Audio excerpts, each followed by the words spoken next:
Hello students, welcome to for the science villa. आज इस video में हम समझेंगे केमिकल रिएक्शंस और इक्वेशंस के बारे में। ठीक है, तो ये इस वीडियो का एक पार्ट है जिसके अंदर हम इंट्रोडक्शन कर रहे हैं केमिकल रिएक्शंस और इक्वेशंस का। ऑलराइट, सो सबसे पहले हम वर्ड ही समझ लेते हैं केमिकल रिएक्शंस होती क्या है।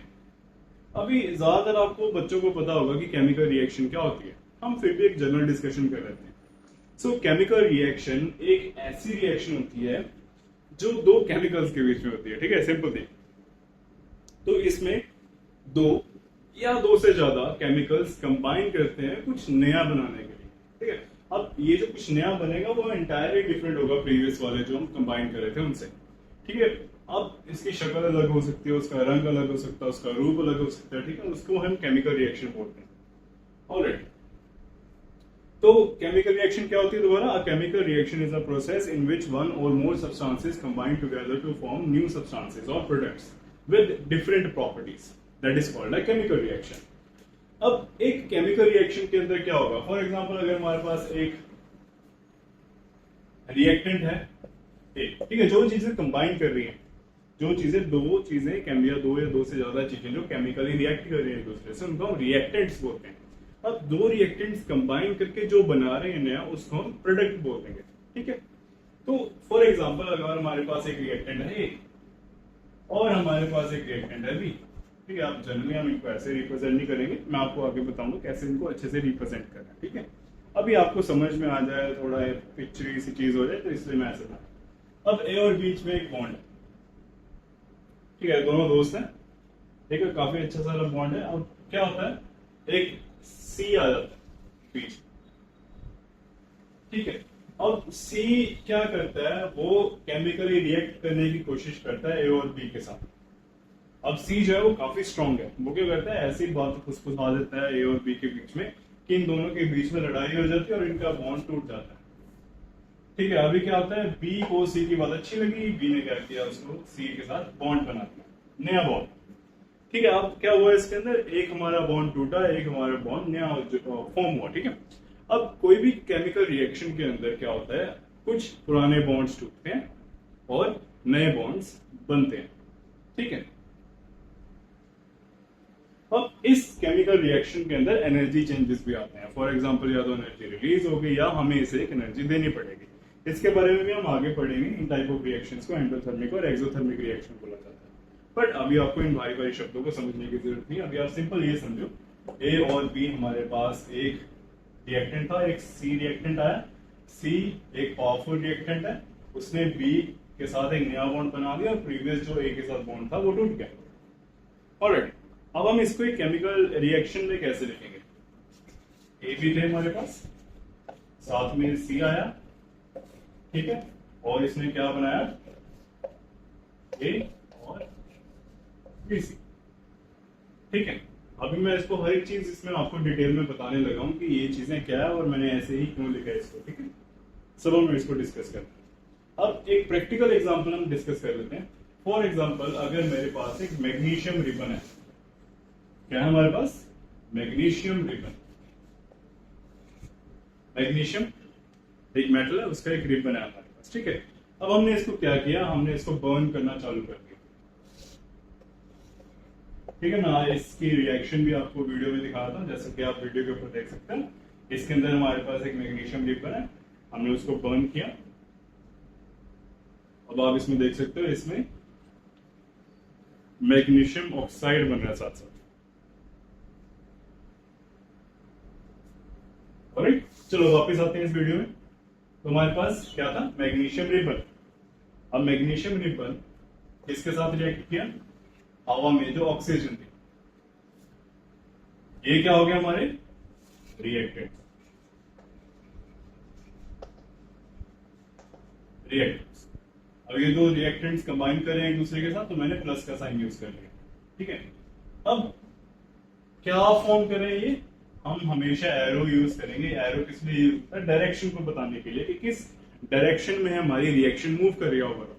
अब रिएक्शन जो है हमारी ऑब्वियसली रिएक्टेंट से प्रोडक्ट की तरफ को मूव करती है, और हम हमेशा रिएक्टेंट्स को लेफ्ट साइड में रखते हैं। ठीक है, कभी भी आप रिएक्टेंट्स को राइट साइड में रखना, क्योंकि एक जनरल स्टैंडर्ड हम हमेशा रिएक्टेंट्स को लेफ्ट साइड में ही रखेंगे।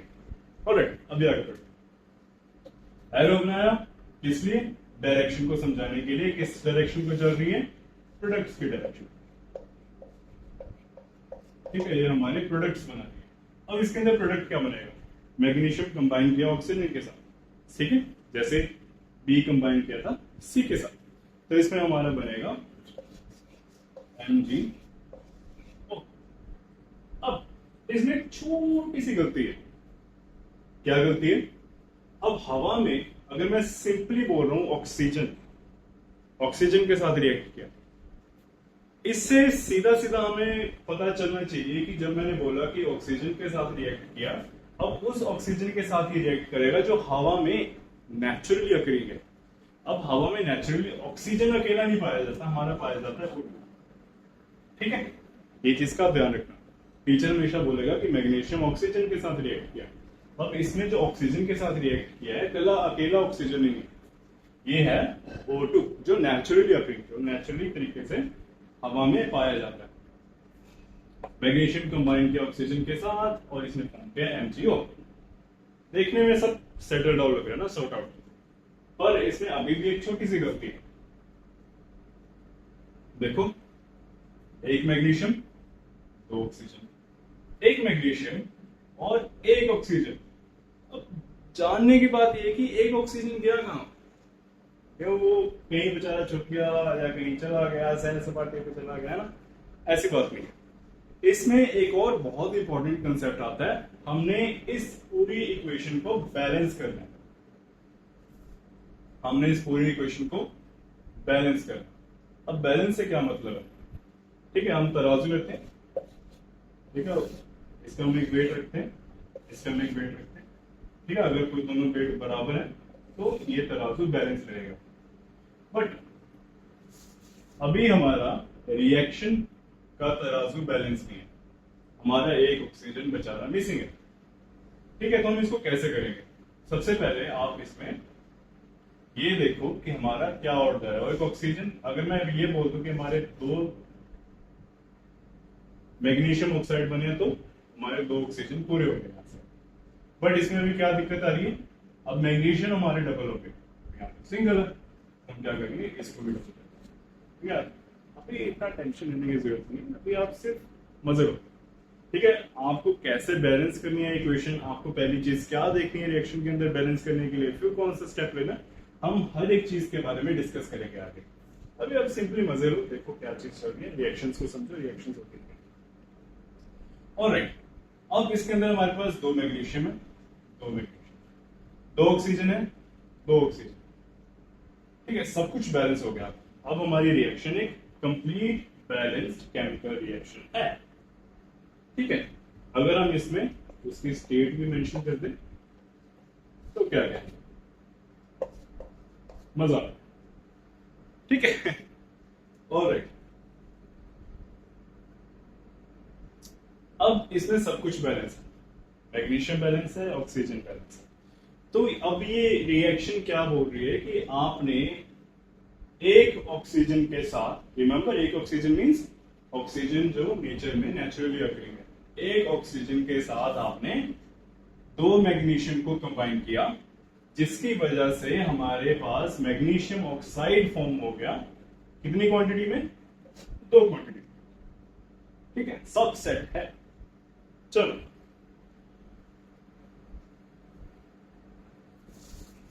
अब हम समझेंगे topic indicators of chemical reaction. ठीक है, किसी भी केमिकल रिएक्शन के क्या इंडिकेटर्स होते हैं। अब इंडिकेटर्स जैसे जो आपको बताते हैं कि हाँ केमिकल रिएक्शन हुई है, ठीक है, जो आपको इशारे देते हैं कि हाँ कुछ तो केमिकल रिएक्शन है देयर। ऑलराइट, तो क्या क्या केमिकल रिएक्शंस है? जैसे आपको मैंने मैग्नीशियम ऑक्साइड की वीडियो दिखाई थी, उसमें आपने एक चीज नोटिस की होगी, दो चीजें नोटिस की होंगी। पहली, एक तो उसका रंग बदला था। ठीक है, वो बर्न होने के बाद उसका रंग बदला। कोई भी चीज बर्न करो, आप नोटिस करो, वो थोड़ा रंग बदलेगी आपको, राइट? अब स्टैचू ऑफ लिबर्टी को ही ले लो आप। अब स्टैचू ऑफ लिबर्टी बनी है कॉपर की, आपको पता है कि कॉपर का रंग क्या होता है? ब्राउन। और अभी आप स्टैचू ऑफ लिबर्टी को देखो, वो कैसी है? सी ग्रीन कलर की। हुआ क्या? जो स्टैचू ऑफ लिबर्टी का जो सरफेस है, ठीक है, वो केमिकली रिएक्ट कर देगा ऑक्सीजन के साथ। कॉपर ऑक्साइड बना दिया। कॉपर ऑक्साइड जो होता है वो ग्रीन कलर का आता है। मेन चीज क्या हुई, रंग बदला। ठीक है, किसी भी कलर चेंज में, चेंज इन कलर, किसी भी केमिकल रिएक्शन में चेंज ऑफ कलर। ऑलराइट, दूसरी चीज क्या होती है, change in state, which is liquid से गैस बन जाएगी, गैस से सॉलिड बन जाएगी। ठीक है, या फिर लिक्विड से सॉलिड बन जाएगी। ठीक है, लिक्विड से सॉलिड की मैं अभी आपको एक वीडियो दिखाता हूँ, स्क्रीन पे आ रही होगी। अब इसमें आप देखो कैसे एक लिक्विड के अंदर सॉलिड फॉर्म हो रहा है। ठीक है, हम इस सॉलिड को भी कुछ बोलते हैं, वो हम आगे डिस्कस करेंगे क्या बोलते हैं। चलो अभी हम आगे बढ़ते हैं। चेंज इन स्टेट हो गया, चेंज इन कलर हो गया। ठीक है,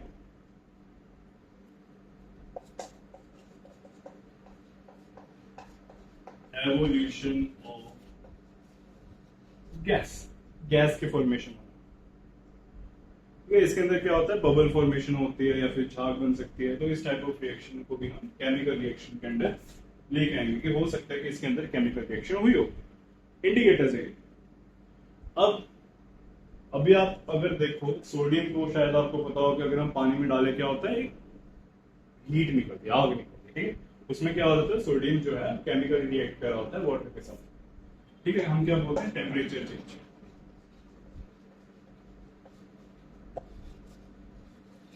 टेम्परेचर चेंज मेरी हैंडराइटिंग में बताना, बट आप भावनाएं समझे। टेम्परेचर चेंज, ठीक है, कोई भी केमिकल रिएक्शन के अंदर एक टेम्परेचर चेंज होता है, या वो चीज गर्म होनी शुरू हो जाएगी, मोस्टली गर्म होती है। ठीक है, इनको हम एक्सोथर्मिक रिएक्शन बोलते हैं। एक्सो एग्जिट करना है, हीट का एग्जिट करना है। ठीक है, वो हमारी एक केमिकल रिएक्शन होगी। अब आखिरी मैंने आपको दिखाया था जिसमें लिक्विड टू सॉलिड कुछ बन रहा था पानी के अंदर, है पानी लिक्विड के अंदर, सॉरी। तो उस चीज को हम बोलते हैं प्रेसिपिटेशन, फॉर्मेशन ऑफ प्रेसिपिटेशन।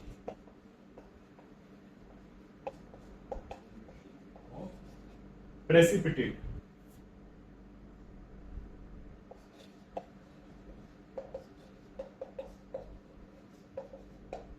ठीक है, वो जो चीज बन रही थी नीचे, जो सेटल डाउन हो रही थी लिक्विड के अंदर, वो एक प्रेसिपिटेट था। ठीक है, तो ये होते हैं हमारे इंडिकेटर्स किसी भी केमिकल रिएक्शंस। तो ये हमारी बेसिक इंट्रोडक्शन थी कि केमिकल रिएक्शंस क्या होते हैं। ठीक है, क्या क्या उनके इंडिकेटर्स होते हैं, आपको होप समझ में आया। अब इसके बारे में हम आगे पढ़ेंगे। ठीक है, अब इसके अगली वीडियो में हम समझेंगे बैलेंसिंग ऑफ केमिकल इक्वेशंस। ठीक है, और केमिकल इक्वेशंस को हम लिखते कैसे हैं, उसके बाद हम उसको एक बैलेंस करना सीखेंगे। ठीक है, तो मेन चीजें हमारी हो गई सारी। अगर आपको हो गई कोई डाउट कुछ हो तो आप कमेंट में डाल देना, या तो आप मेरे को पर्सनली कनेक्ट कर सकते हो। आपको मेरी कॉन्टैक्ट डिटेल्स मेरे वेबसाइट पर नीचे। Alright, see you in the next video. Bye.